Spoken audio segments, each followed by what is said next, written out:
El fuego de artillería atravesó el caluroso aire de Montana, mientras la caballería de Custer giraba sus caballos, con la confusión reflejada en cada rostro. Las flechas silbaron, los rifles tronaron, y los guerreros aparecieron desde cada cresta como fantasmas que surgían de la propia tierra.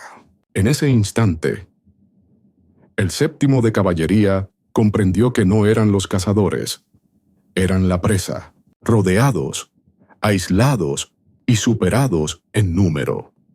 200 hombres lucharon por sus vidas en una colina solitaria que desde entonces sería llamada Last Stand Hill.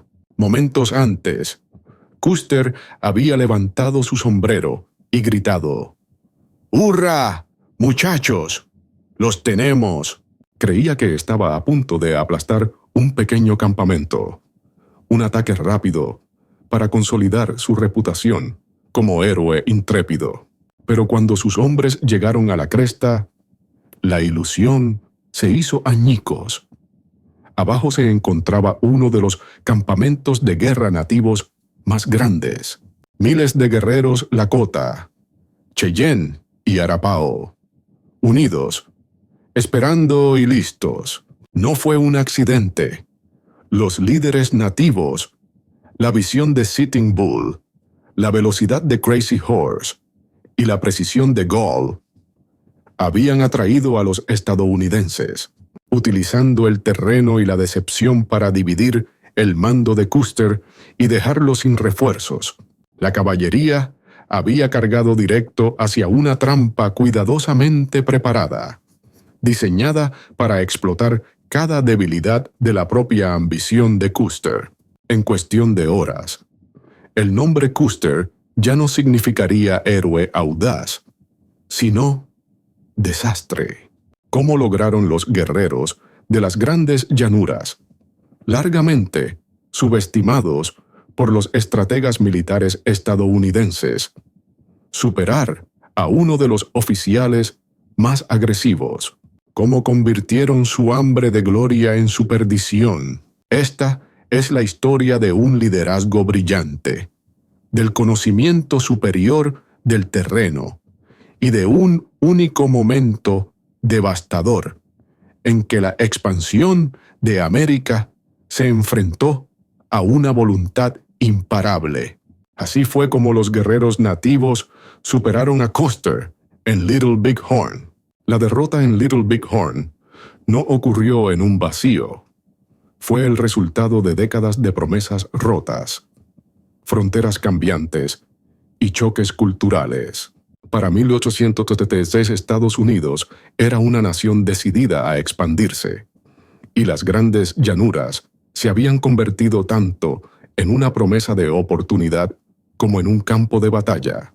Las tribus de las llanuras del norte, los Lakota Sioux, los Cheyenne del norte y los Arapaho, habían vivido durante generaciones como cazadores nómadas, practicando un modo de vida vinculado a paisajes abiertos y sagrados.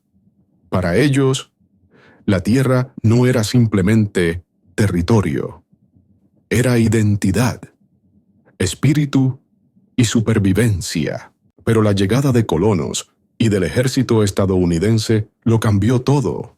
En 1868, el Tratado de Fort Laramie había prometido a los Lakota el control de las Black Hills, una región sagrada para su pueblo. A cambio, las tribus aceptaban la paz y vivir dentro de territorios designados. Sin embargo, pocos años después, el descubrimiento de oro desató una fiebre. Y con ellos, una ola de violencia e invasiones. El gobierno estadounidense hizo poco por hacer cumplir el tratado o expulsar a los mineros ilegales.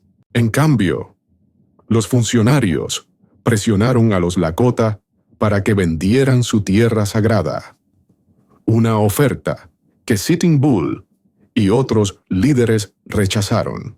Sitting Bull No era un líder común, figura espiritual y guerrero.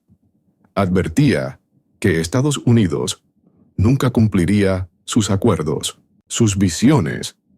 Una de soldados, cayendo sobre el campamento como langostas, dieron fuerza a su pueblo. A su alrededor crecieron alianzas. Los Cheyenne del norte, los Arapaho y segmentos de otras tribus que habían sufrido promesas rotas se unieron a su causa. Juntos rechazaron las reservas, eligiendo en cambio vivir libres, siguiendo al búfalo como lo habían hecho sus antepasados. Del otro lado estaba el 7º de Caballería, dirigido por el teniente coronel George Armstrong Custer. Custer se había hecho un nombre en la guerra civil como un oficial audaz y, a veces, temerario. Con su cabello dorado ondeando y su habilidad para cargas dramáticas, encarnaba el ideal romántico del oficial estadounidense intrépido. Pero detrás de la imagen había ambición.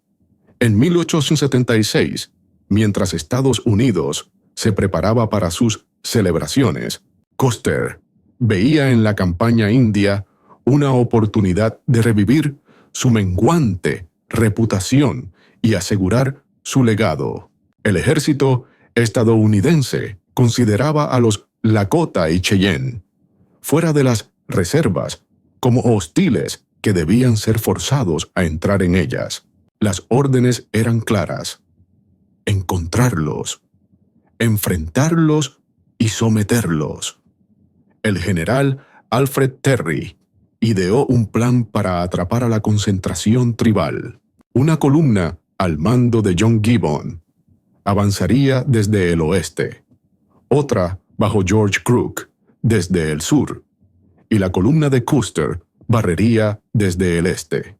La idea era acorralar a las fuerzas nativas en un rincón donde la rendición fuera inevitable, pero este plan se basaba en suposiciones erróneas.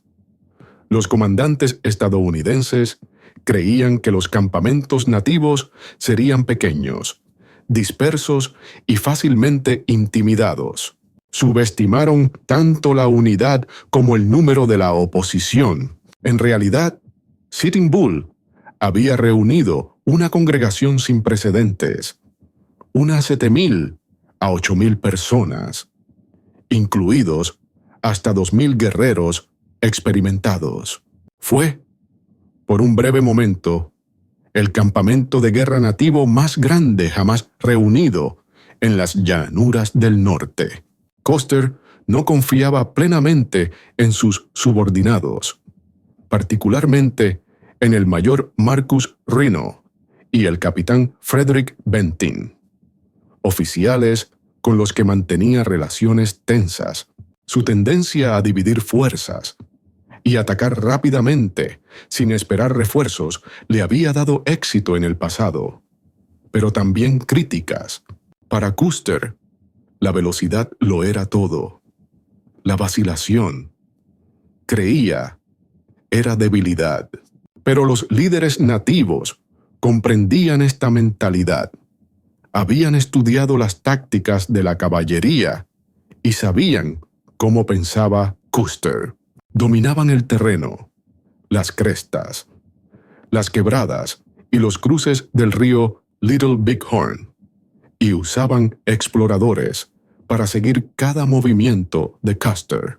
Para cuando el 7º de Caballería se acercó el 25 de junio de 1866, las tribus no estaban dispersas ni vulnerables.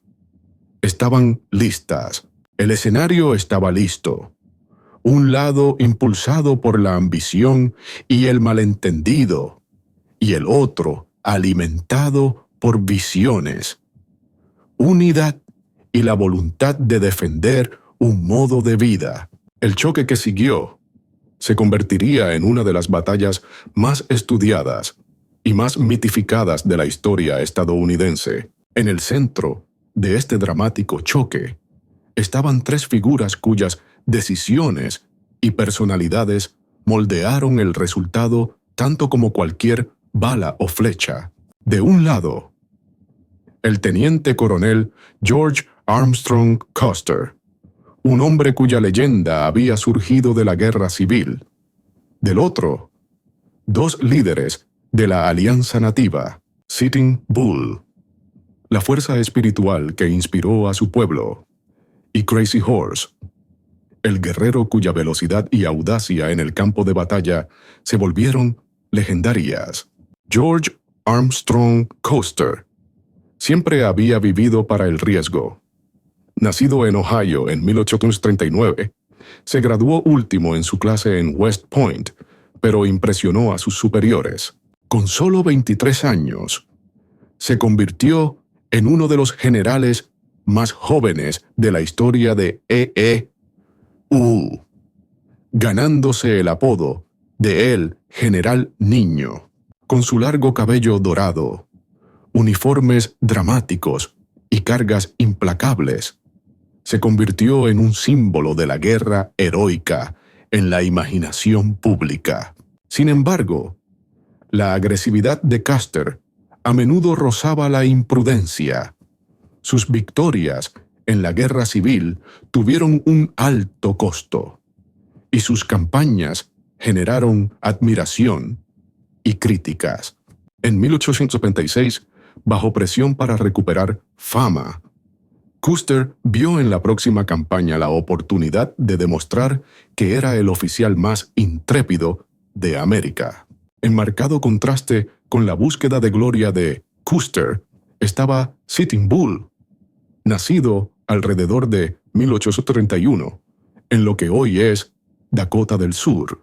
Sitting Bull no era solo un líder de guerra, era un hombre sagrado, conocido por sus visiones espirituales y su capacidad de unir a la gente, a diferencia de muchos líderes que buscaban compromisos.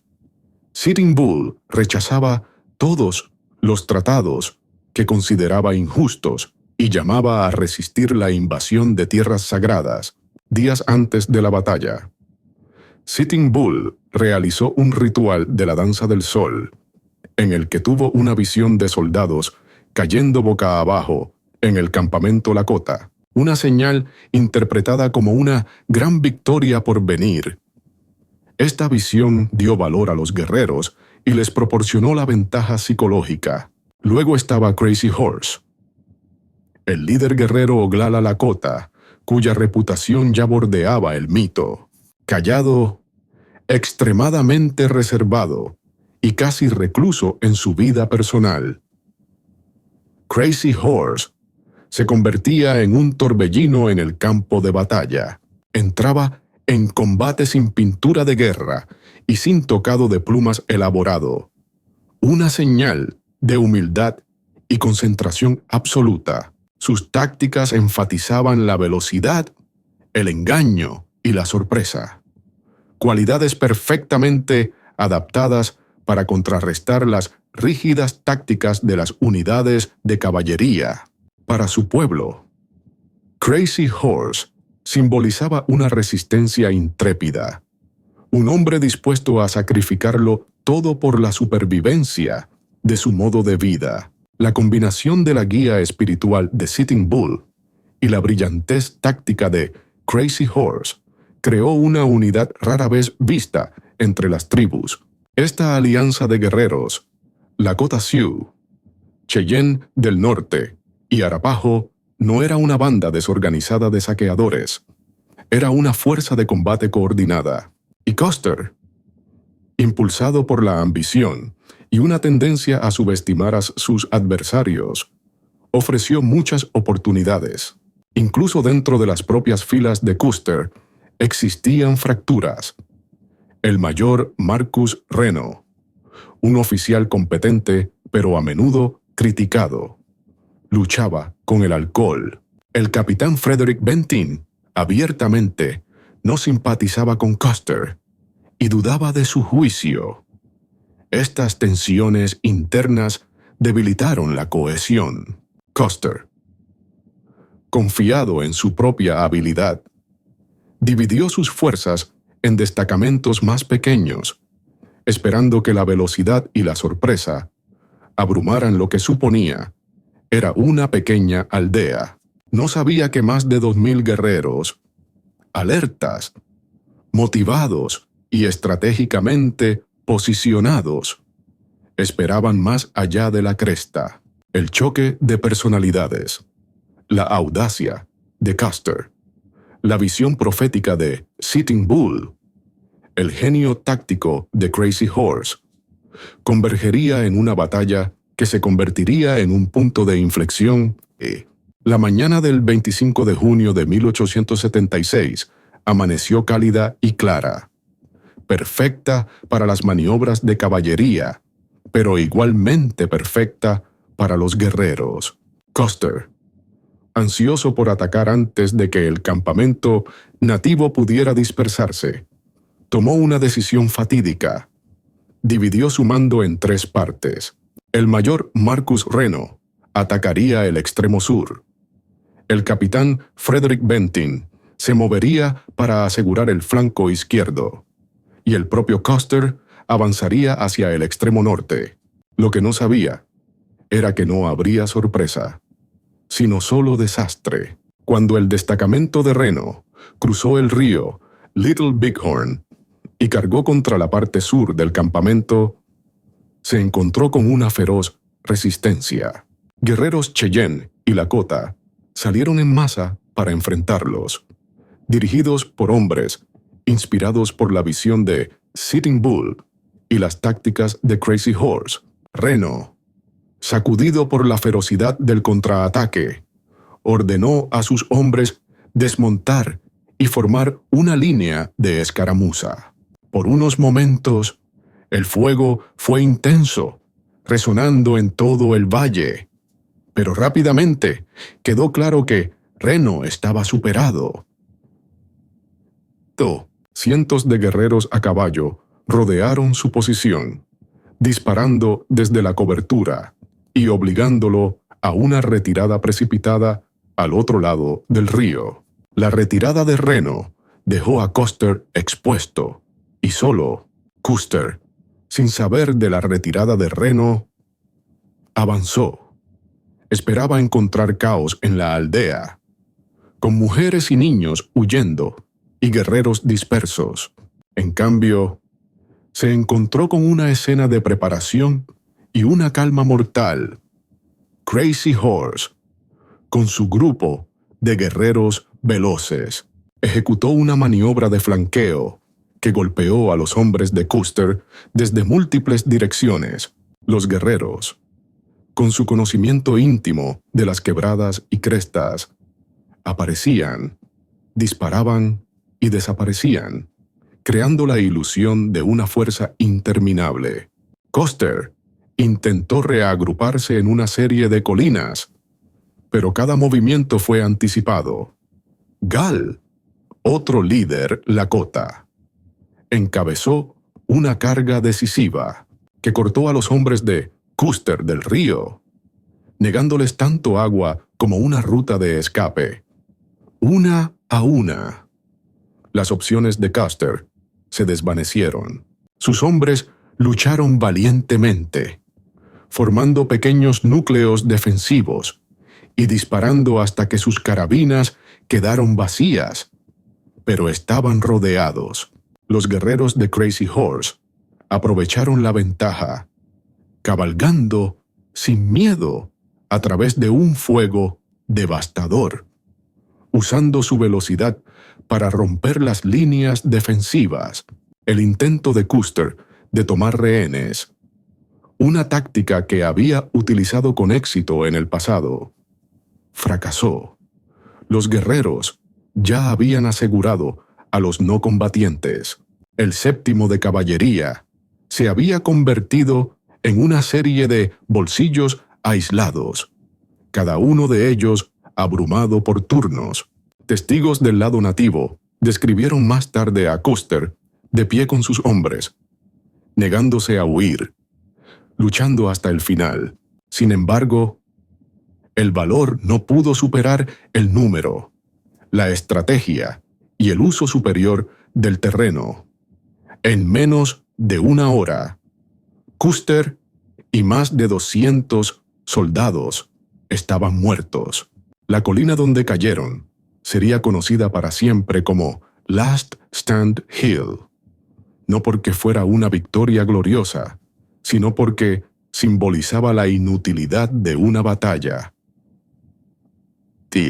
La batalla no fue solo una derrota táctica, fue una humillación para un ejército estadounidense que creía que la resistencia nativa estaba en sus últimos momentos. Los guerreros no solo repelieron un ataque de caballería, sino que superaron tácticamente a uno de los oficiales más agresivos de América. Su éxito se debió a una coordinación raramente vista, el liderazgo espiritual de Sitting Bull, las tácticas de Crazy Horse y los contraataques precisos de Gall. Para los guerreros nativos, la victoria fue agridulce. Habían defendido a sus familias y demostrado su capacidad de resistir a uno de los ejércitos más poderosos. Sin embargo, muchos sabían que eso traería una represalia abrumadora, ya que Estados Unidos enviaría aún más tropas al campo. Pero ese día, en esas crestas y valles junto al Little Bighorn, los guerreros nativos habían convertido al cazador en la presa y grabado sus nombres en la historia.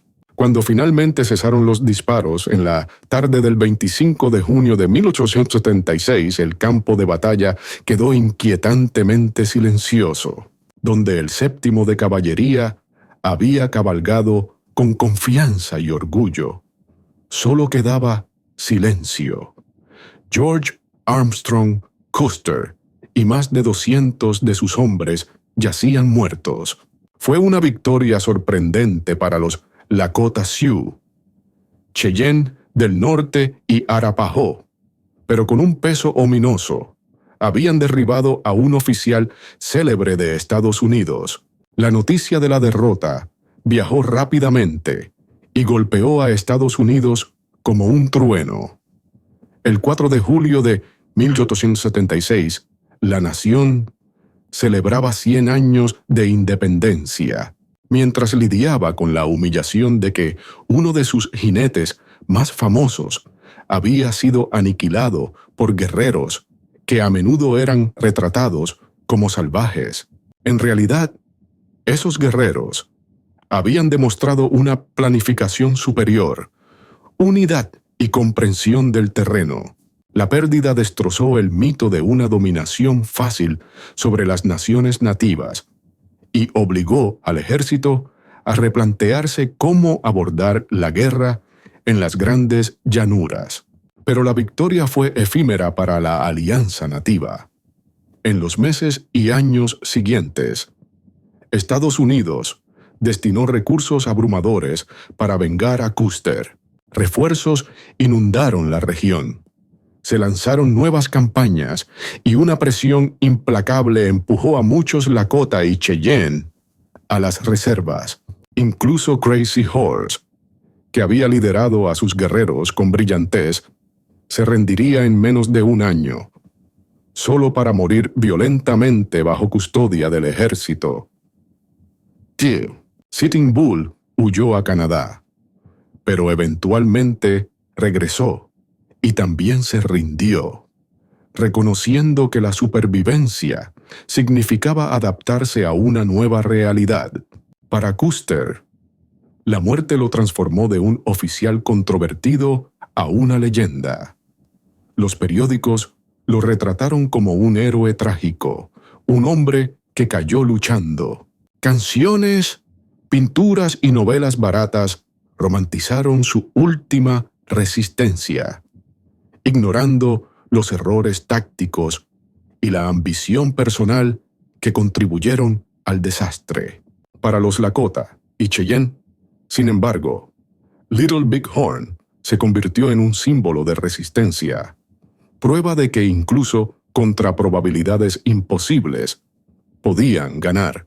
El recuerdo de ese día viviría como inspiración y lamento, un recordatorio de lo que se ganó y de lo que pronto se perdería. Hoy en día, la batalla del Little Bighorn se estudia no solo como un encuentro militar, sino como un choque de culturas y visiones del mundo. Subraya cómo la ambición, la subestimación y la arrogancia cultural pueden llevar al desastre, mientras que la determinación, la unidad y el conocimiento local pueden lograr lo impensable. Los guerreros de las llanuras del norte habían superado en astucia y en combate a uno de los oficiales más audaces de América y, al hacerlo, escribieron un capítulo dramático. La historia a menudo se cuenta desde la perspectiva de los vencedores, pero la batalla del Little Bighorn demuestra que incluso los imperios más fuertes pueden fallar. ¿Qué crees que habría pasado si Custer hubiera esperado refuerzos o elegido un enfoque diferente? ¿Habría cambiado el resultado o su destino estaba sellado desde el momento en que cargó? Comparte tus pensamientos en los comentarios. Queremos escuchar tu perspectiva sobre uno de los choques más icónicos de la historia estadounidense. Y si quieres más historias cinematográficas y profundamente investigadas sobre las personas y eventos que dieron forma a esta nación, asegúrate de suscribirte. Únete a nosotros mientras descubrimos los momentos en que la ambición se encontró con la resistencia y la historia cambió para siempre.